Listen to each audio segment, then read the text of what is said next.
De bregen wordt om 2 uur vanmiddag iepenfietst door de minister te keren met deputaire Affine Fokkens. Het lijkt het een gewone fietsbregen, maar dat is het allermeest. Een hele ploeg deskundigen is er met dwaande west. De bregen is makker van vlaaks en hars en had een ingewikkeld draaimechanisme. Het is echt een brug waar we ontzettend krutskop op mogen wezen. Het is een brug die heel innovatief is. Er wordt gebruik gemaakt van biocomposiet. En dat maakt dat hij inderdaad zeer innovatief en zeker past bij de circulaire economie. Wat we heel graag willen aansporen hier in Friesland. De aanpak van deze bregen en zijn circulaire karakter past bij de ziektocht naar circulariteit die de provincie inslaan is. Dat vreegt wel de nedige investerings.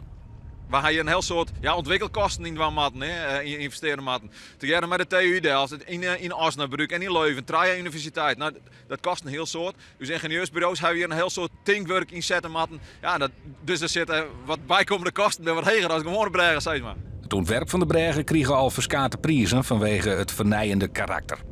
Minister van Veldhoven onderstreept het belang van circulariteit en is onder de indruk van de stappen die het Friesland zet op dit moment.